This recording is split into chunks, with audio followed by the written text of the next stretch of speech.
Good early afternoon. We are live. I'm Andy Andrews. You've joined us here on the Blue Plate Special Tuesday edition, broadcasting across the universe. And the Blue Plate Special is, of course, original and gluten-free. We're broadcasting from the Financial District here in Orange Beach, Alabama. And it's a beautiful day. You know, it was a beautiful day yesterday, though, and it just, rained right in the middle of the day. Yes, it did. I mean, I was back in my little shoebox that we laughingly call an office, and I asked Sonia, I said, is it raining? Because it sounded like 20 air conditions were coming on around us, and it was pouring. But it's a beautiful day here right now. We'll tell you if it starts pouring. Sandy Atkins, how you doing? Happy Tuesday from sunny El Salvador. And you've retired in El Salvador from Florida. We've wondered about you and wondered if you're stuck in El Salvador, but you retired. Other people retired to Florida. You went from Florida to El Salvador. Dave Huka, good afternoon. Marcy Taylor, good afternoon. Dina Kilpatrick, good afternoon. And thank you for sharing. Yeah, the temperature is hot. It's hot. So 98 in Pasco, Washington, but it's a dry heat. Yeah, so is my oven. You know, I saw on our weather report that it looks like we're going to get a break in the heat. It's going to go down to 30 degrees next week. Not really, just 90. But after this, it's going to seem like 30, I think. Who loved the podcast with Walt this morning? Marcy Carlson Taylor. Did you? Yeah, the most interesting man in the world. That was one of the most bizarre podcasts we have done. Matt and I got through that. We were like, that was all over the place, but it was hilarious. We laughed through the whole thing. Walt is a great guy. Need to watch that if you haven't watched it. Shanda Danner, hey, just got back from vacation in Minnesota, left the cold, came back to Alabama. It wasn't cold in Minnesota, was it? Jacob Ward, good afternoon from Ringgold, Georgia. We're doing a sideways version of this today because we're going to be, part of what we're going to do on the Blue Plate is we're going to record a couple of stories for the audiobook. We're recording a couple of stories for Audible from the book, Return to Sargent Springs. Kevin Perkins, oh man, how are you doing? We were just talking about you yesterday and it was all good. David McGee went from Dallas, Texas and Cancun. I don't understand that. What is that, Matt? Went from Dallas, Texas to Cancun 3 years now? Maybe saying he moved from Dallas, Texas to Cancun 3 years ago, similar to our El Salvador lady. El Salvador sounds more dangerous than Cancun, even though if you read the news, Cancun's pretty dangerous. I used to go to Mexico, but I don't anymore. I used to go to Mexico. When I worked on cruise ships, I went to Mexico a lot. But then working at, speaking at conventions and stuff, a lot of conventions are held down in Cancun and Cozumel and Cabo. And 5 or 6 times a year, I would go to Mexico. But I still get offers to go to Mexico, but I don't go. I mean, when they put the mayor's head on the steps at the Princess Hotel in Acapulco, that kind of did it for me. You know, I thought, nah, I'm fine. So you live in Cancun now. I tell you what, I wonder if Laurencio's is still going. That was a great restaurant back in the day. I guess back in my day. Mickey Maddox, hey, how are you doing? We've got an interesting show for you today. We've got a mishmash. You know, we couldn't. David McGee says the news is false. Not an issue ever for us. Well, David, it wasn't your head on the steps of the Princess Hotel. I guess that wasn't an issue for you. Now, the Mormon family of 12 who were down there turned out to be an issue for them. But you probably live in a good neighborhood and staying away from slums like the Princess Hotel. But good luck, and eat at Laurencio's. It's out on a dock, and they have great lobster, and they have lights in the water, and you see tarpon in the lights. I love Cancun. Love Cozumel. El Portal. That's where we ate in Cozumel. So, Lucky Hat from Mississippi. Joe Giles. So glad you're here with us. JC Buck. Glad you're here. Had a big thunderstorm in Gulfport yesterday. Yeah, probably the same one. Same one we had. We were thinking so many things that we think that we couldn't not put them in the show. Serena Still Gardner, good afternoon from hot and humid hometown here, Ferndale, Arkansas. Hey, are you guys in the studio audience? Did you see Leonard Cohen right there? It's our corn plant, Leonard Cohen. Leonard is a Beck's hybrid. He was planted from a single seed from Beck's, our friends in Indiana, Beck's hybrids. And Leonard was as high as an elephant's eye a couple of weeks ago. But today, and what we've done, we obviously planted Leonard in a pot, and we water Leonard, but there's been so much research done on plants and having music played to them. But we thought, how much research has been done with spoken word? And so we have a curriculum for businesses. We work with companies, and it's called Creating Measurable Results. And if you want to see what it's about, creatingmeasurableresults.com, and you can see that. But it's a 3-year curriculum. And so at night, we have been playing me doing that curriculum to Leonard, our Cohen plant. And he is 86 days old, and today reached 100 inches. He's 100 inches tall. That joker grew 4 inches over the weekend. He hit like a thing at like 82, 83 inches and just kind of hung there for 4 or 5 days. And then it's like he was catching his breath. But it's 100 inches tall. And so this is much higher than an elephant's eye now. Shirley Greenfield Cole, hey, from Amarillo, Texas, 200 miles from nowhere, while still being 200 miles from everywhere. Everywhere you go in Texas, you're 200 miles from Amarillo.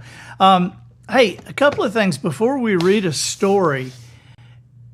You know, I just kind of collect. I take notes during the day, and I kind of collect things that I think. And people ask sometimes, they say, so these are things you think? No, I'm not really sure that I actually think them. So these are just things I think.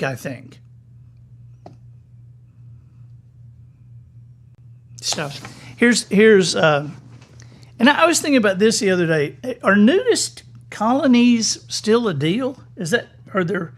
Or are we just such a weird society, just people walk around naked and nobody cares? When I used to work on cruise ships, there was this guy that worked in the orchestra. He was an orchestra guy. And every Wednesday we were in Grand Cayman and on that ship. And he would go to a nude beach, and we're always just like, how weird. I mean, this guy lived for Wednesdays. We call him the mayor of Wiener World, but it's just bizarre, you know. And I've never seen. I've heard about nudist colonies. Creek County. Someone's telling us Creek County is home to the largest nudist park in Oklahoma, and the park has about 550 club members. See, here's what I wonder. When I'm picturing this, I'm not picturing what everybody else is picturing, I don't think. How do they clean their glasses?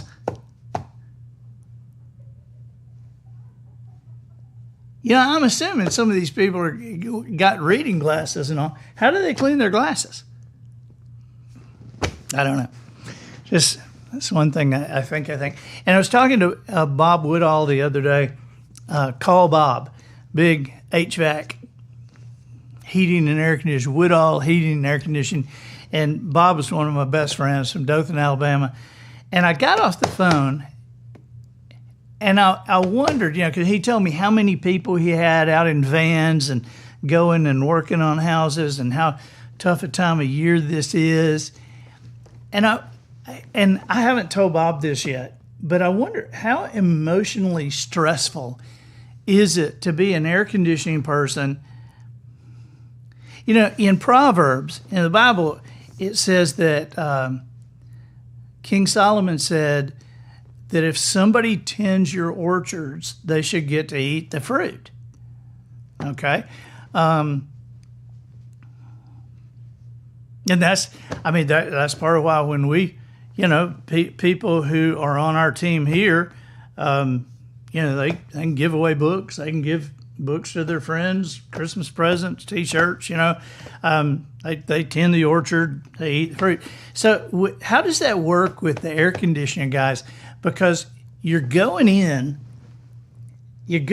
a place and it's just hot as hell. I mean, because they're mad, their air conditioning isn't working, it's hot. And so you do your work and you sit around a minute to make sure that it's going to cool down, and then you leave, and you don't get to, everywhere you go is hot. You work for an air conditioning company, and you are never cool. That just seems bizarre to me. Now, here is one of my most fascinating thoughts that I think I had. If you work in a morgue, even if you die, you still have to go into work one more time.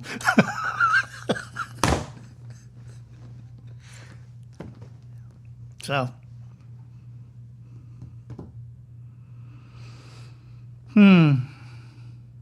Adam got a couple of tuna. No way. The other day. And I said, what kind? He said, a fish. I said, what do you mean? He said, a tuna fish. And I said, was it a yellowfin or a blackfin? He said, a yellowfin. He said, but I prefer to call it a tuna fish. And I'm like, I guess we do say tuna fish, but we don't say chicken bird. I mean, isn't it obvious that tuna is a fish? And obviously chicken's a bird. We say tuna fish. Could I have a tuna fish sandwich? I want a tuna fish sandwich. I'd like some fried chicken bird. I don't know. Here's one more thing I think, and then we'll read a story. I talked to Austin, my oldest son who lives in Memphis, and he just went to a wedding in Nashville.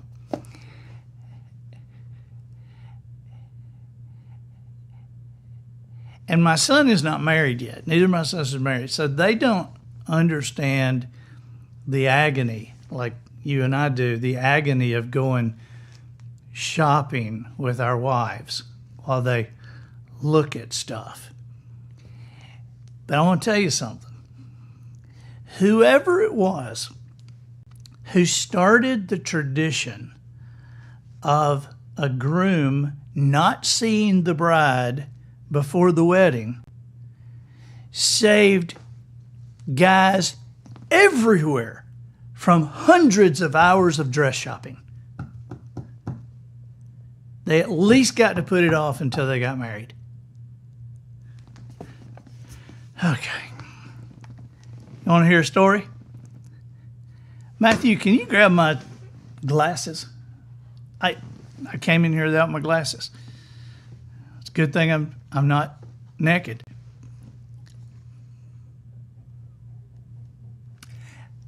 Yeah. It occurs to me that somebody might have joined the show late. That would sound real good, wouldn't it? Do you know that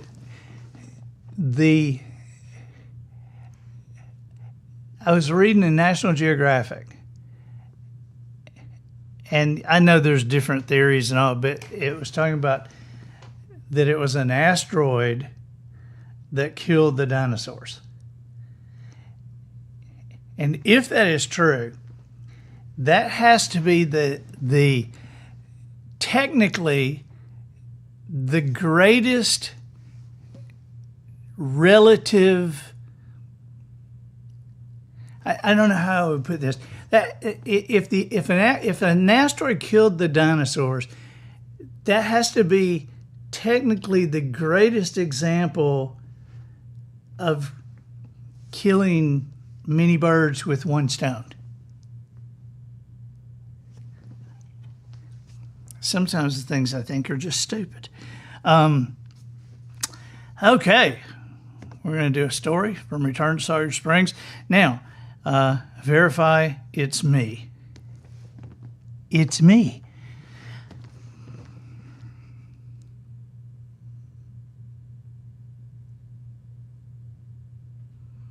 Okay. So, this is for Return to Sawyerton Springs, and this is chapter 17 that we're recording. We're recording them. We're not in any major hurry. Audible can't push us around. So, if you're not familiar with this book, I wrote it years ago, and it's been out of print for a long time. It's one of my wife's favorite things I've ever done, but it's out of print. So we thought, okay, well, Audible's after it, so we'll record it for Audible. And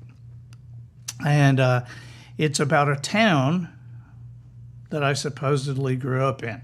I say supposedly because the subtitle of Return to Sawyer Springs is A Mostly True Tale of Love, Learning, and Laughter. And so it's mostly true. And the town still exists today. So some of the stories are about what's happening now. Some of the stories are about what happened as I was growing up. And even though each story, each chapter kind of stands on its own, they all connect. They're all kind of connected because the same characters, same people. So here we go. You ready, Matthew? And so we do this here to also, not only to entertain and amuse you, but to show people how audiobooks are done. Because people sometimes say to me, they'll say, "We love how you read your books. You're just really good at that." And I'm like, "Really? I am?" They say, "Yeah, I mean, you can get through a whole book like that and not make a mistake." And I'm like, "Yeah, I am really good at that, aren't I?" but it's Matt that's good at it. I mean, I'm screwing up every other sentence, and Matt's putting them together. So we do this in real time to let you know what it's really like and how we really do it. So here we go. Ready, Matthew? Here we go. Ready. Chapter 17. Everything okay at school today? I was 10 years old and in the 4th grade at Sawyerton Springs Elementary. Every day for 4 years, my father had asked the same question after school. "Yes, sir," I answered as I threw my books on the kitchen table and headed for the refrigerator. How's Mrs. McLeod? He asked. He always asked that. Okay, I guess, I said. I spotted Christmas cookies and brought them to the table. Is her hip still giving her problems? He asked. I answered in kid speak, a language known only to children and used specifically to denote a lack of interest in whatever an adult is talking about, spoken in an unhurried manner with varying tones. Means, I don't know. How can you not know? My father asked. Don't you see her walking around? Does she limp? I shrugged. Honestly, son, he continued, I don't know how you find your way home. You don't pay attention to anything. He had a point there. I did occasionally walk past our house on my way home from school. It wasn't that I didn't pay attention. It was that my mind was on other things. I had an imagination that worked overtime. I was not on the same way. Okay, ready? Okay. Imagination that worked overtime. I was not on the same wavelength as my father. Our thought processes did not coincide. He once looked at me after I had done something and asked, if everybody jumped in the fire, would you jump in the fire too? I answered him with a, but I distinctly remember thinking that if everybody jumped in the fire, then yes, I probably would jump in too. I didn't say that, of course, because I knew that was not the reply he was looking for. Fathers say things that sound ridiculous to their children. Fathers are simply not aware that they are dealing with a totally different frame of reference. For instance, my dad used to say, if you don't straighten up this minute, I'm going to wear you out, and I don't mean maybe. I could never figure out who maybe was. Did my dad spank him sometimes too? Another thing he'd say after most of his speeches was, do you hear me? It was inconceivable to me that he could believe I might not be able to hear him. He was usually 6 inches from my face. I could not only hear him, I could smell him too. Dad got up from the table. Hurrying to do your... I could smell him too. Dad got up from the table. Hurry and do your homework, he said. We leave for church in exactly 1 hour. As the minister's child, I was at the church every time the doors opened. This was a Wednesday, which meant dinner at 5 o'clock in the fellowship hall, sunbeams for children under 12 at 6, and prayer meeting at 7. And my parents had choir practice for an hour after that. Usually after choir practice, for an hour after that. Usually during choir practice, I went home with the Perkinses to stay until my parents were through. But on this particular Wednesday night, things changed. Mrs. Perkins has a sinus infection, Mom said as we drove to church, and I can't remiss... My mouth is not working. That's all right. We'll get it cleaned up. Okay. Mrs. Perkins has a sinus infection, Mom said as we drove to church, and I can't miss rehearsal tonight with the Christmas cantata coming up, so after prayer meeting, just walk on home. By myself? I asked. Dad glanced my way. Yes, you'll be fine, he said. You're old enough to stay by yourself for a while. Just lock the doors when you go in and don't let anyone inside for any reason. We'll be home right after choir practice. He smiled and patted my leg. I was thrilled.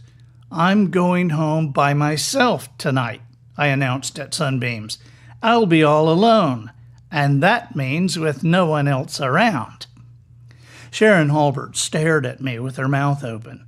She was impressed, I could tell. Yep, I went on. It'll be just me, all alone, watching TV, eating peanut butter, being a bachelor. Won't you be scared? Steve Krotzer asked. Nah, I said. My mom and dad figure I'm kind of grown now. Being scared is for kids. Later that night, as I walked home, I smiled as I remembered the look of admiration on my friends' faces. It wasn't until I was in my own backyard that I noticed it was darker than usual. The house stood there just as it always had at 1505 Randall Road, but now somehow it seemed different. For one thing, it seemed bigger. Huge was the word. Stepping onto the porch, a bird fluttered out of the camellia bush. A bush. For one thing, it seemed bigger. Huge was the word. Stepping onto the porch, a bird fluttered out of the camellia bush beside me. For a second there, it looked like a bat. "Hey!" I yelled before I identified the sound. I better get inside, I thought. There could be bats out here. No sense taking chances. Bats, I knew, would make nests in your hair, lay their eggs, and you'd go crazy. I'd seen that on TV. I'd put the house key in my shoe before I'd left church because I didn't want to lose it. Grown-ups did not lose keys, and I had too much other stuff in my pockets to risk a miss it.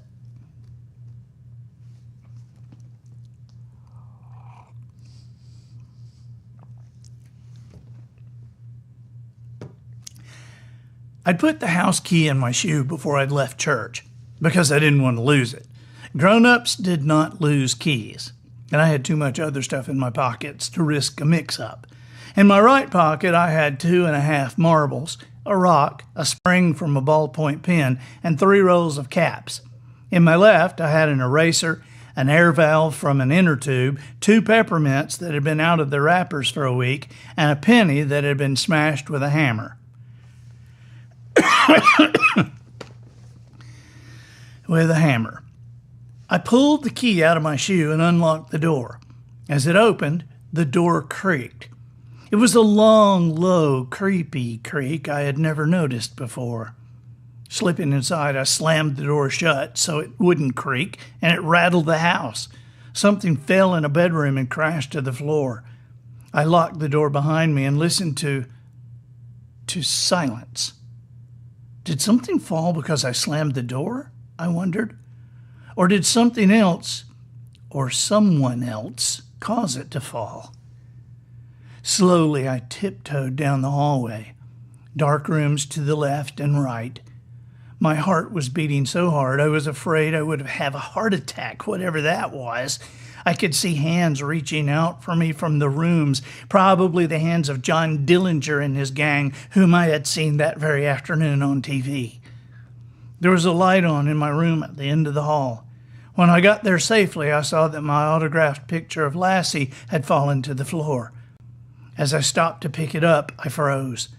I had almost put my hand within reach of the dark place underneath my bed.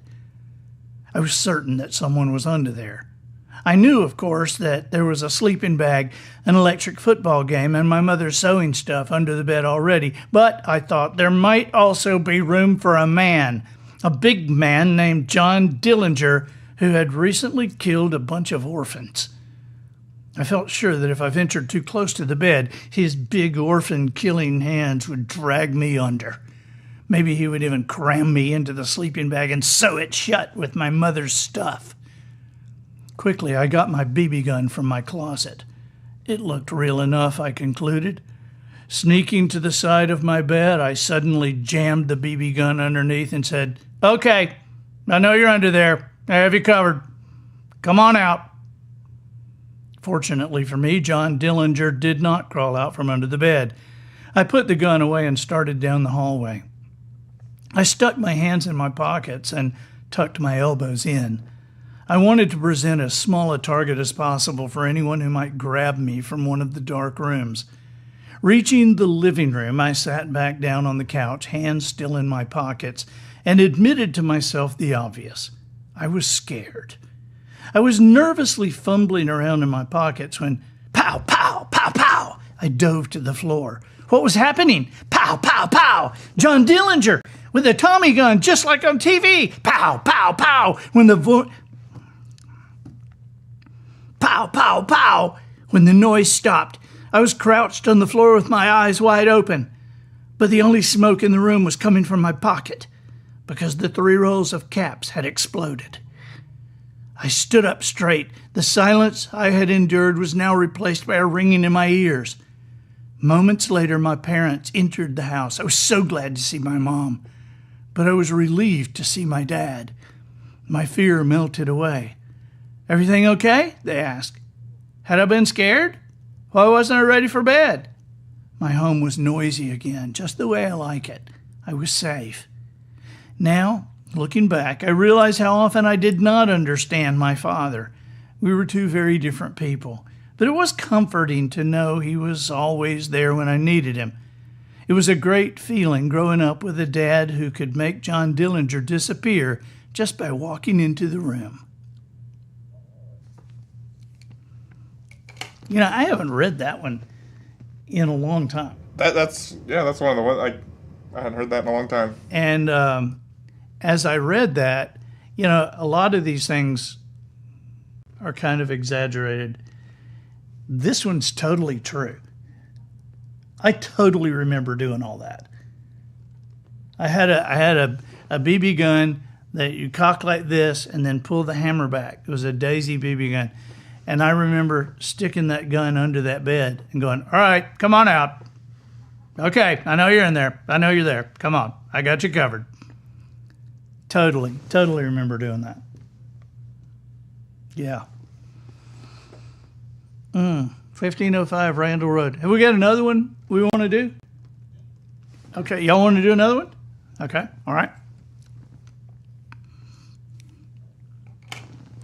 While Matt's finding another one, I'll tell you a couple of things I think. I thought this the other day. Sonia, you know, sometimes it's good in the office that it's quiet. Because I write, Matt works, you work on your stuff in your office, SB and Julie, Tommy's doing. I mean, we're all concentrating. Sometimes it's good. And I thought the other day, it's a good thing blinking doesn't make a noise.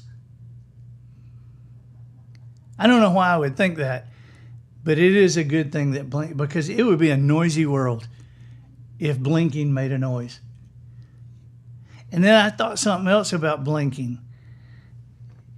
If we all blinked in sync, if the human race blinked in sync, nobody would know that anybody blinked.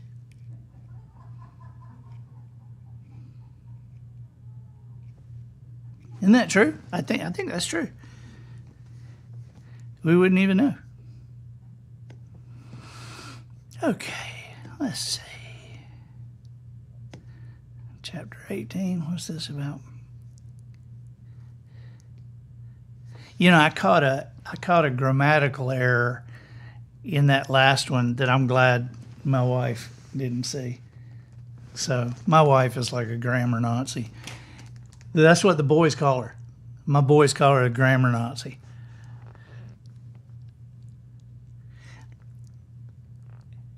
You know, whoever it was that edited Hitler's speeches really was a grammar Nazi.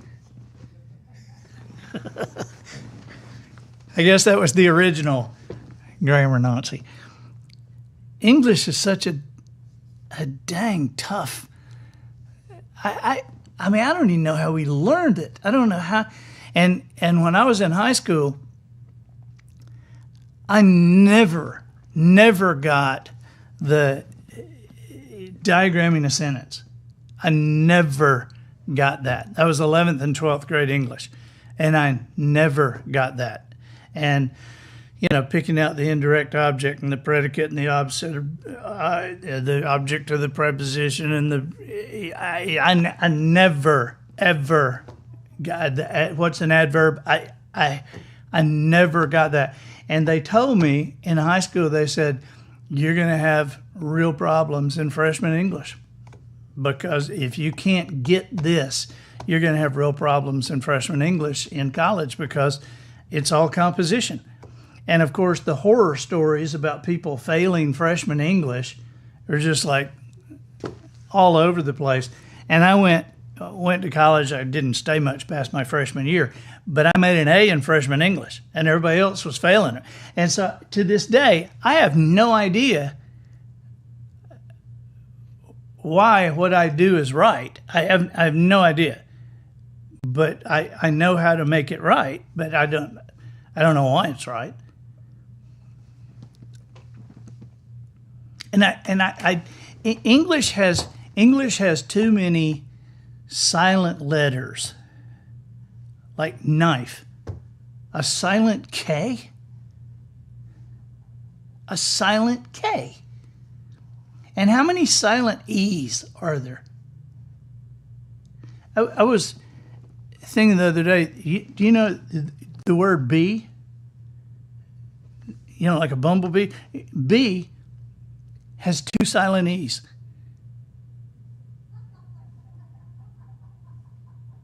I guess. I mean, that's something I think. Okay. Oh, we got a Christmas one.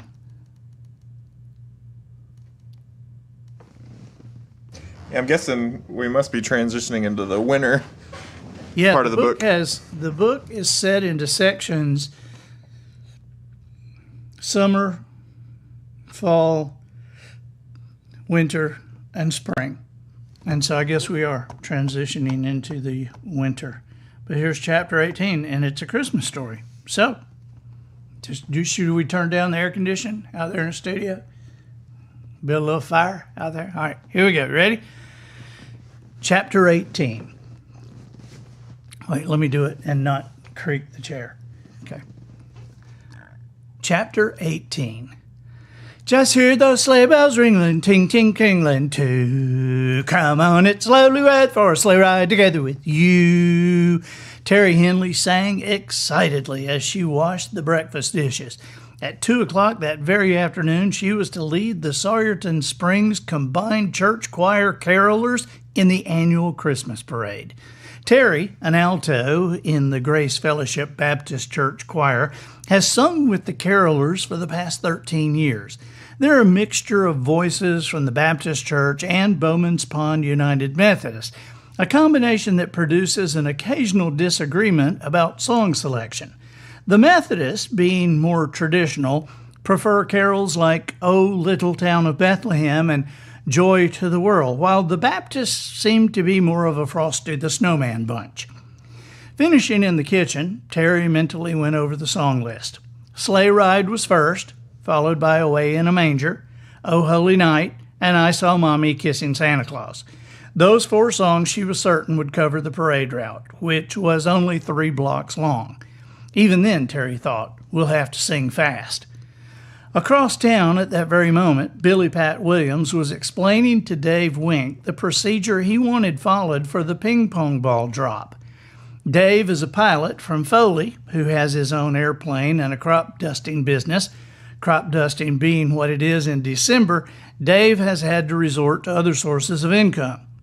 "Now look, Dave," Billy Pat said, "we have 500 of these ping pong balls and they're all numbered. Some of the numbers correspond to a cash amount, and some can be redeemed for items at specific stores in town. Of the 500, about 50 are actually worth something. Just dump all 500 directly over the parade route," Billy Pat said. "But wait until about 2:30. The parade will be over by then." The ping pong ball drop was a new idea that the city council felt would add a little life to an event that had become rather tired. The council solicited donations from businesses in the form of cash or merchandise to be given away to any person catching a correctly numbered ball. All over town, the merchants were offering items for the ping pong ball drop. Tom Henley, Terry's husband, donated a rake and 50 pounds of horse feed from his hardware store. George Cosser sponsored 10 balls with his 2-piece dark meat specials from George's Fried Chicken, and Rick Carper donated a $15 shopping spree aboard his rolling store. The big prize was $50 from Mike's Mortuary, where cash had really been the only choice. Or as Mike put it, a gift certificate probably wouldn't be appreciated. By 1:30, most of the parade participants were milling around the side street by the Vine and Olive Hotel. Roger Luker, the policeman, was trying to line up everyone by yelling through a bullhorn. No one listened. The carolers were first, followed by the Genealogical Society float. Next came Rick's Rolling Store, carrying the Royal Ambassadors and the Girls' Auxiliary from Grace Fellowship. The Daughters of the American Revolution, DAR, walked behind them, led for the 27th year by Miss Luna Myers. The problem spot in the lineup appeared to be the next entry. Betty Jo Cosser had taken 6 dogs and hitched them to a small homemade sleigh. Eliza, the youngest Cosser, was to ride in the sleigh, and the dogs, of course, were not happy.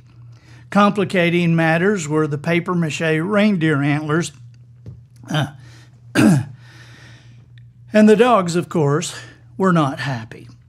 Complicating matters were the papier-mâché reindeer antlers Betty Jo had tied to their heads. No sooner than the dogs were hitched up, Christy and Tony Hamilton pulled into line with their horse and buggy. Governor, the horse, took a bite out of the wreath attached to the Cosser sleigh, which terrified Eliza. She ran screaming from her position in line and was immediately followed by the dogs, who were chased by members of the Sawyerton Springs High School Marching Barracuda Band. After what seemed like forever, calm was restored and the parade got started. Tony Hamilton glanced. After what seemed like forever, calm was restored and the parade got started. Tony Hamilton glanced at his watch. It was 2:30 on the nose. "What idiot positioned us behind these dang dogs?" he hissed to Christy as he smiled and waved at Pastor Ward on the sidewalk. "I don't know if I'm going to be able to hold Governor out of that sleigh much longer." Suddenly, a shadow passed over and they all looked up. Struggling to hold Governor, who was frightened by the noise, Tony hollered to his wife, "What's he doing here so early?" "I don't know," Christy yelled back, "but if he drops those balls now, we'll have a situation on our hands." "Not that stupid. There's no way he'll drop 500 ping pong balls right in the middle of a parade." But he did. At first, Dave had been confused. Hadn't Billy Pat said 2:30? He wondered. It looked to him as if the parade was still happening. Oh well, he decided. Billy Pat specifically said 2:30. Dave is known around town as a person who will do exactly as he is asked. Exactly. If you want him to dust the bean fields behind your house, you'd better tell him exactly which bean fields. Otherwise, Dave might dust the bean fields behind your house into the next county. Dave was not a rocket scientist, but he was not in a rocket. He had 500 ping pong balls that he had been instructed to drop at 2:30. It was 2:30. Bombs away. Dave lined up on Main Street, dropped the plane down, and hit the trigger. The noise of the plane was too much for the animals. The ping pong balls floating unexpectedly out of the air, and the knowledge that one was worth $50 was too much for the people. It was bedlam. The dogs panicked and ran into the crowd by the library. They tripped and tangled, falling over their antlers. Governor reared up and took the Hamiltons careening through Norman's parking lot, where Miss Edna Thigpen, who is deathly afraid of horses, hit him with their purse and sent him running back into the street. The band, meanwhile, ditched their instruments and competed gamely with the Daughters of the American Revolution for the ping pong balls. Dave, having dumped most of the balls between Henley's Hardware and Rollins gas station, continued to dive on the spot, watching the action. Folks, normally easygoing and polite, were quite literally stampeding each other for the little white prizes. It was the suddenness of it all, the unexpected early arrival of the possibility of something free that did them in. Pastor Ward, on his hands and knees chasing a ball, was heard to say, "I can't believe I'm doing this." But he did it anyway. He captured 14 ping pong balls and won a root beer from Norman's. All in all, most of the town people had pretty much the same luck. When everything was said and done, it didn't seem worth the effort. Tom Henley won his own rake, and between George, Betty Jo, and their 3 kids, they got back 4 of their dark meat specials. As for Dave, he is blissfully unaware that the town will not be using his services next year. The city council is already looking for a new, safer tradition to start, one that doesn't require planes or objects falling from the sky, or Dave, for that matter, who was not only paid for his efforts, but turned in the one ball that blew back into the cockpit with him and made an extra $50. All right. Got us? All right. Well, thank you guys for being here with us today. Thank you. I hope you enjoyed these stories. A couple more things I think before I go. I kind of keep a list, or Matt and I talk about this, and we'll keep a list on the board back here of opportunities that people missed to name something or to market something in a unique way. Like, I always thought Alka-Seltzer Plus, the cold medicine, I thought they missed a huge opportunity for a commercial.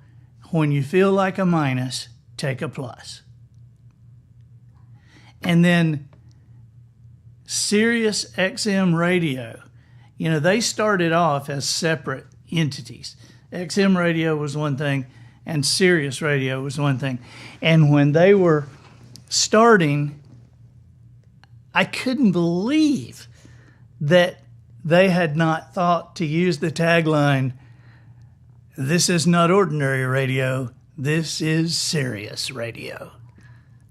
I can't believe that. I think that whoever invented dentures missed a perfect opportunity to name them substitutes.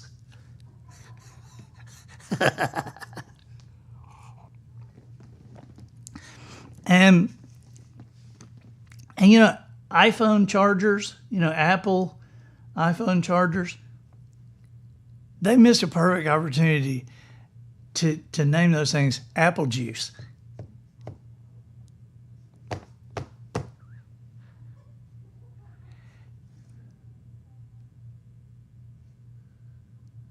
And whatever psychologist was first discussing emotional baggage, they missed a perfect opportunity to call it a grief case. I think that's so funny. And, if you're going up on an escalator, the down one should be the de-escalator. I'm just thinking.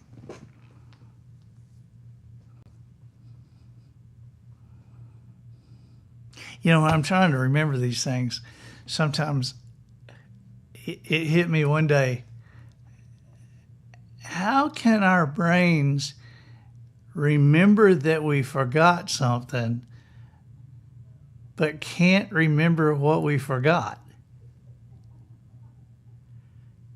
Say, man, there's something I was going to say. There's something I was thinking about. How can our brain remember that but can't remember what it was? I always think the brain is also a unique part of your body because it's the only part of your body that named itself. And here's my last things that I think.